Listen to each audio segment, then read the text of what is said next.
విధంగా మళ్ళీ దీన్ని రోడ్డునేమో బాగు చేయాలని ఆలోచన కూడా చేయవలసిన పరిస్థితి ఉంది ఇప్పుడు.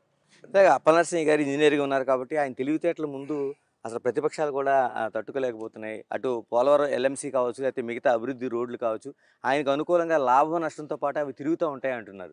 ఇందులో ఎంతవరకు వాస్తవం ఉంది? అంటే తెలివితేటలు ఏం లేదు, ఇంజనీరింగ్ ఉండబట్టి కదా నాకు తెలిసినంత వరకును మనం ఉన్న పరిస్థితులు బట్టి, ఉన్న గ్రాంట్లు బట్టి ఏ విధంగా ఆ రోడ్డుని చేయాలని ఆలోచన చేసుకోవాలి ఈరోజు. ఇప్పుడు నేనే చెప్తున్నాను కదా, అన్ని నియోజకవర్గం ఇచ్చినట్టు నా నియోజకవర్గం ఇచ్చారు కానీ నేను వెళ్ళి స్పెషల్గా ముఖ్యమంత్రిని అడిగి ఇదిగో నాకు ఇన్ని కోట్లు కావాలని చెప్పి నేను అక్కడ అడగలేదు.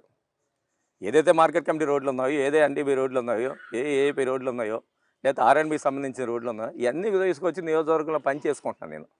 ఆ కాంట్రాక్ట్ని బతిమాలో లేకపోతే ఇంకోటి చేసో మేము వాళ్ళేమో ఒప్పించో ఈరోజేమో రోడ్లేమో ఎక్కడ ఇబ్బంది లేకుండా చేసుకున్నాం. అదేవిధంగా ఎన్ఆర్జీఎస్లో కూడా తారు రోడ్లు ఇచ్చే పరిస్థితి కూడా ఉంది. ఎన్ఆర్జీఎస్ని కూడా ఉపయోగించుకొని నేను నియోజకవర్గంలో ఏమో తారు రోడ్లు వేసే పరిస్థితి కూడా నా నియోజకవర్గం ఉంది. చాలామంది ఎన్ఆర్జీఎస్లోని డబ్బులు రావు కదా ఎందుకని రోడ్లు వేయాలనుకుంటే, అంటే అవన్నీ కూడా మీ భూములు ఎక్కడున్నాయో, లేకపోతే మీకు అనుకూలమైన చోట నుంచి తిరుగుతున్నాయి అంటున్నారు. అదే తప్పు. ఇప్పుడు నా భూములు ఎక్కడ ఉన్నాయని చెప్పేసి అనుకో, నాకు మొత్తం నియోజకవర్గం అంతా నా భూములు ఉండవు కదా. ఎన్ఆర్జీఎస్ నియోజకవర్గం అంతా నా భూములు ఉండవు కదా. అది ప్రతిపక్షాలు మాట్లాడుకుందాం ఏదో ఉంటుంది. ఇప్పుడు బైపాస్ రోడ్ వేసాను, నా భూములు అందరూ బైపాస్ రోడ్ వేసా అంటారు. ఆ బైపాస్ రోడ్ అనేది గజపతినగరం ప్రజల కళ. అది నా భూములు ఉందని వేసా అంటే అక్కడ అర్థం ఉంది. అది ఇప్పుడు కొంతమంది ప్రతిపక్షాలు ఏది లేకపోతే ఏది మాట్లాడతారు. ఎమ్మెల్యే భూములు రోడ్డు వేసుకున్నారట. మరి ఎమ్మెల్యే భూమి 8 సంవత్సరాలు పడి ప్రతిపక్షాలు అడుగుతున్నారు కదా, ప్రజలందరూ అడుగుతారు ఎందుకు వేయలేపారు వాళ్ళు. ఇవన్నీ ఆరోపణలు అనేది సహజం. ఏదోటి విమర్శించలేదు, నా మీద ఏది విమర్శించలేకపోతే అదే విమర్శన. నా మీద అవినీతి ఆరోపణలు చేయడానికి ఎక్కడికి ప్రతిపక్షానికి ఏం తావులేదు. నేను ఏదో అడుగుతున్నాను చాలామంది, నేనేం భూములు కొన్నానంటే నేను ఏమైనా వ్యక్తుల దగ్గర రైతుల దగ్గర లాక్కొని భూమి కొన్నాను చెప్పండి. భూమి కొనడం అనేది ఎవడైనా భూమి అమ్ముతుంటాం, కొనుక్కుంటాం. ఇప్పుడు నేనేమో ఎన్నికల ముందు 10 ఎకరాలు భూమి కొన్నాను, అమ్మాను. మళ్ళీ ఎన్నికల తర్వాత 10 ఎకరాలు కొన్నాను. తప్పేమని చెప్పండి దీంట్లోనే. ఆ 10 ఎకరాలు కొన్నప్పుడు కానీ ఏ రైతునైనా కానీ బలవంతంగా లేకపోతే ఇంకో విధంగా దోచుకుంటే తప్పది. అటు నువ్వు మీరు అమ్ముతున్నా అంటే నేను కొంటా అంటే దాన్ని కూడా తప్పని ప్రతిపక్షాలు ఆర్గ్యుమెంట్ చేస్తుంటే నేను చెప్తాను సమాధానం. ఇంకేదన్నా అవినీతి ఆరోపణ నేను ఎలా రాజకీయాలు వచ్చిన దగ్గర నుంచి ఇప్పటి వరకు కూడా నియోజకవర్గంలో ఎక్కడైనా అడగండి ఎమ్మెల్యే గారి పరిస్థితి ఏంటని చెప్పి చెప్తారు. నియోజకవర్గం నేను నన్ను అడగొస్తారు, మా కార్యకర్తలు అడగొస్తారు, సామాన్య ప్రధానికైనా అడగండి నా పరిస్థితి చెప్తారు.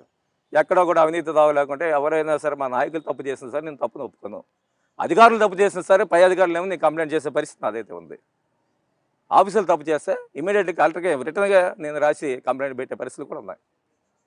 అంటే దేనికి మేము పెడుతున్నాము, మేమేమీ తప్పు చేయలేదు కాబట్టి. అధికారులు తప్పు చేస్తే చూస్తూ ఊరుకోం కాబట్టి అధికారుల మీద కంప్లైంట్ పెట్టి వాళ్ళు ఏదో విధంగా మళ్ళీ అధికారులను తప్పు చేయకుండా చేసే బాధ్యత కూడా మేము తీసుకుంటున్నాం. ఇలాగ భూ కబ్జాలు కూడా మీ నియోజకవర్గంలో పెరిగినట్టున్నారు. మీ దృష్టికి ఎటువంటివి వస్తున్నాయి అసలు? కబ్జాలు అనేది భూ కబ్జాలు అనేది మా నియోజకవర్గం చాలా తక్కువ. ఏదో చిన్న చితగా ఉంటాయేమో కానీ అక్కడ ఉన్న లోకల్ లేదు కానీ, లేకపోతే మా నియోజకవర్గం ఎందుకంటే మా నియోజకవర్గంలో ల్యాండ్ కాస్ట్ చాలా తక్కువ.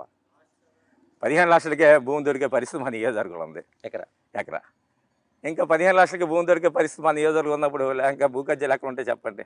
ఈ భూ కబ్జాలు ఎక్కడ ఉంటాయంటే ల్యాండ్ కాస్ట్ కోట్ల మంది ఉన్నప్పుడు ఈ భూ కబ్జాలకేమో ఉంటుంది. మా ల్యాండ్లో రియల్ ఎస్టేట్ పెద్ద లేదు, లేఅవుట్లు లేవు, అంతా వ్యవసాయం భూమిలో అన్నీ కూడా ఉన్నాయి. కాబట్టి మా దగ్గర అంత పెద్ద ఈ భూ కబ్జాలు ఈ తగులు తంటాలు ఏమి ఉండవు. క్రైమ్ రేట్ కూడా మా దగ్గర చాలా తక్కువే. మరి వస్తున్న ఆరోపణలు కేవలం పొలిటికల్ ఆరోపణలు తప్ప మేము ఎప్పుడు కూడా నేను వచ్చిన ప్రతి ఆరోపణ దాని మీద స్పందిస్తుంటాను. దేనికి స్పందిస్తుంటాము? మేము తప్పు చేయలేదు కాబట్టి ధైర్యంగా వెళ్ళి స్పందిస్తాము. మేము తప్పు చేస్తుంటే మేము కూడా దాక్కుంటాం కదా. మీరు ఏదైనా అడుగుతున్న వచ్చిన ఆరోపణ మీద ఏమైనా ఉంటే అక్కడ ఉన్న మీరు వెళ్తున్నారు కదా, వెళ్ళి తీసుకుంటండి చెప్పాను. నా మీద ఇసుక మీద ఆరోపణలు వచ్చాయి. ఇప్పుడు నా బ్యాంక్ అకౌంట్లో అన్నీ ఇచ్చేస్తాను చూసుకున్నాను, నా ఫోన్ కాల్స్ అన్నీ ఇచ్చేస్తాను చూసుకోమని చెప్పి అంత ధైర్యంగా ఎవరు చెప్తారండి? నేను ఎవరితో మాట్లాడానా, లేకపోతే నా అకౌంట్లో డబ్బులు పడ్డాయా? నా అకౌంట్ నా 5 సంవత్సరాల అకౌంటే నేను ఇచ్చేస్తాను చెప్పాను. నా బ్యాంక్ అకౌంట్ అంటే 5 సంవత్సరాల బ్యాంక్ అకౌంట్లు ఇస్తానని చెప్పి ప్రతిపక్షాలు చెప్తుంటే ఇంకేముంది చెప్పండి. అంతకంటే ఇంకా వాళ్ళకే రుజువు సాక్షి